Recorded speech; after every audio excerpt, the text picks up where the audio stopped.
ओडिशार पारंपरिक पिठा भितर गोटे ता छड़ा महाप्रभु श्री जगन्नाथंकर 56 भोग भितर गोटे चितौ पिठा जहाँ को आमे चिता लगी अमावास्या बा चितौ अमावास्या बनाऊ।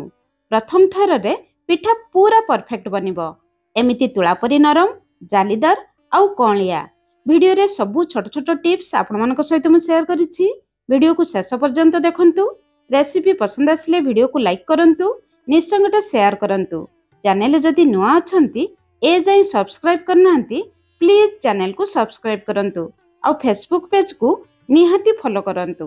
जय जगन्नाथ। मु सस्मिता आपण समस्त को स्वागत करुछि सस्मिता स्टार किचन को। जे कोनोसी पिठापणा बनैबा पई प्रथम कथा हला भागमाप ठीक रहिले पिठा पूरा परफेक्ट हबो। घरे थिबा एमिति गोटे ग्लास किंबा गिना सेट करंतु। से ग्लास किंबा गिना रे माप करी सब जिंस देबे, पिठा पूरा परफेक्ट हबो। ए मेजरिंग कप रे माप करी मु गोटे कप बा 200 ग्राम रो नॉर्मल अरुआ चाउल नेछि। ए चाउल को 4 रु 5 घंटा हला पानी रे बतुरै देथिली।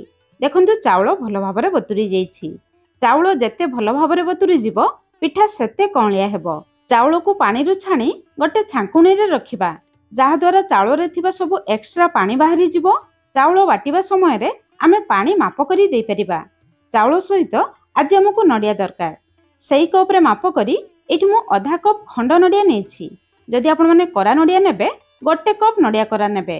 एमिति कौलिया नड़िया नेबे पिठा खाइबा पई भल लागिबो।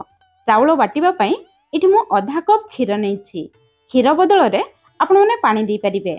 सिझा खीर कंचा खीर जे कोनोसी खीर नेले भी चलिबो। पिठा रे भलो बासना पई दुईटी गुजराती देबा। गुजराती देबा ऑप्शनल अछि, न देले भी चलिबो। गुजराती रो चोपा छड़े केवल मंजी को देबा। आउ जमा पानी देबा दरकार नहीं। केवल आधा कप खीर दे नड़िया चाउल को पूरा चिकन करी बाटी आनिबा। एबे हमर पिठौ रेडी हो गला। पिठौ किंतु बहलिया अछि। एबे सेम कप रे माप करी आधा कप पानी देबा। आधा कप खीर दे चाउल नड़िया को बाटी नैथिले। एबे आधा कप पानी देबा। ता माने खीर पानी मिसई गोटे कप व्यवहार करले। ग्राइंडर जार को क्लीन करी आमे पिठौ सहित देबा, जहा द्वारा ग्राइंडर जार रे जहा भी पिठौ लागिछि एई पिठौ सहित मिसी जिवो। स्वाद अनुसार लुण देबा, भलो भाबरे गळै नेबा। गोटे कप चाउल आधा कप खंड नड़िया सहित आधा कप खीर आधा कप पानी रो व्यवहार करले। ए भागमाप मने रखिबे। पिठौर कंसिस्टेंसी देखंतु एतिकी बहलिया रखिबे। बेसी बहलिया करिवे नाही किंबा बेसी पानी करिवे नाही। आपण माने चाहिले एई पिठौरु साधा चितौ बने परिबे। आज किंतु आमे मीठा चितौ बनेबा। जेउ कप रे माप करी गोटे कप चाउल नेथिले सेम कप रे माप करी आधा कप गुड़ देबा। एतिकी गुड़ रे मीठा पूरा परफेक्ट हितिला। गुड़ को टिके गुंड करी नेबे। एबे गैस ऊपर गोटे सस्पेन बसेबा। सस्पेन रे गुड़ को देबा। गुड़ को मेल्ट करिबा पई केवल 3 रु 4 चमच पानी देबा। जमा अधिक पानी देबे नाही। एबे गैस रो फ्लेम लो मीडियम रखी गुड़ को केवल मेल्ट हवा पर्यंत छाड़िबा। गुड़ रे कोनोसी तार बनेबे नाही किंबा गुड़ को पाग करिबे नाही। केवल गुड़ मेल्ट हो जिबा परे गरम गुड़ को आनी आमे पिठौ रे देबा। पिठौ रे देबा पूर्वरु गोटे छांकुणी रे छाणिकी देबा। छांकुणी रे छाणिकी देले गुड़ रे जहा भी मैला अपरिष्कार थिबो मैला अपरिष्कार बाहरी जिवो। पिठौ पूरा परिष्कार रहिबो। गरम गुड़ को पिठौ रे देले पिठा भितरे पूरा जालीदार हेबो। पिठौर कंसिस्टेंसी देखंतु एतिकी बहलिया रखिबे। आपण चाहिले एई पिठौरु सेमिति पिठा बनै परिबे। किंतु पिठार टेस्ट बढ़ेबा पई आमे गैस ऊपर गोटे छोट कढ़ई बसेबा। कढ़ई गरम हो जिबा परे आधा चमच घी गरम करिबा। घी गरम हो जिबा परे अल्प काजू अल्प खंड नड़िया भाजिबा। पिठारे अल्प काजू खंड नड़िया देले पिठा खाइबा पई भल लागे। किंतु टोटाली ऑप्शनल अछि, न देले भी चलिबो।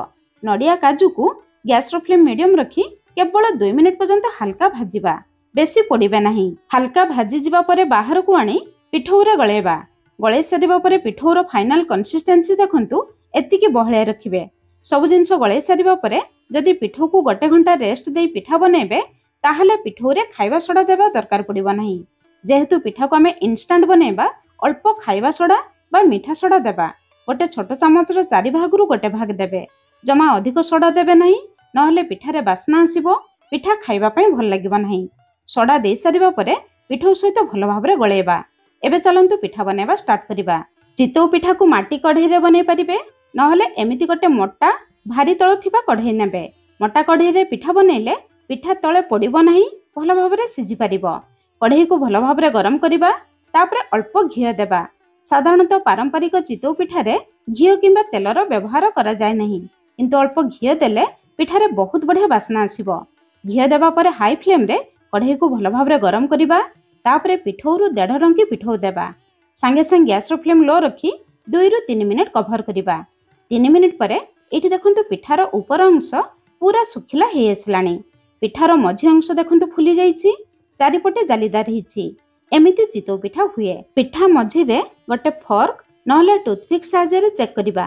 देखंतु टूथपिक पूरा क्लीन अछि, तामाने पिठा हमर भल भाव सिझी जाइछि। पिठार तलपट देखंतु केते सुंदर लाल कलर हो जाइछि। ए पिठा को तलपट को लटाइबा दरकार नहीं, सेमिति बाहर को बाहर करि आनिबा। सेकंड पिठा को आमे पारंपरिक शैली रे बनेबा। कढ़ई रे अल्प घी लगेई हाई फ्लेम रे भल भाव गरम करवा। तापरे 1.5 रंगी पिठौ दे सांगे सांगे पिठा को कभर करवा। कभर उपरे गोटे अदा कपड़ा चारिपटरे देबा। जेमिति वीडियो रे देखुचंती सेमिति देबे। कपड़ा उपरे 3-4 चमच पानी देबा। उपरे पानी देले पिठा भल भाव सिझी जाए। तापरे गैस रो फ्लेम पूरा लो रखी सेमिति 2 ରୁ 3 मिनिट कभर करवा। 3 मिनिट पर एठी देखंतु पिठार ऊपर अंश पूरा सुखिला हो जाइछि। पिठा मझिरे देखंतु केते सुंदर फुली जाइछि। चारिपटे देखंतु पूरा जालीदार हिछि। एमिति हेले जानिबे आपणकर पिठा पूरा परफेक्ट हिछि। टूथपिक पूरा क्लीन अछि, तामाने पिठा भल भाव सिझी जाइछि। सबु पिठा देखंतु कढ़ई रु बहुत इजिली बाहरी आसुछि। कढ़ई को प्रथमे भल भाव गरम करिवे। हाई फ्लेम रे आपण माने पिठौ देबे, ताहले पिठा मझिरे पूरा जालीदार हेबो। आउ पिठा कढ़ई रे जमा भी लागिबो नाही। पिठा कढ़ई रु बहुत इजिली बाहरी आसिबो। सेम प्रोसेस रे आमे कभर उपरे अदा कपड़ा देबा। कपड़ा उपरे 2-3 चमच पानी दे लो फ्लेम रे 2 ରୁ 3 मिनिट कभर करवा। एई प्रोसेस रे आसुथुबा चितौ अमावास्या रे आपण माने पिठा बनांतु। केमिति लागिला निश्चय कमेंट्स करी जणाइबे। आज पई रहिली, पुणी देखा हबा नया रेसिपी रे। धन्यवाद।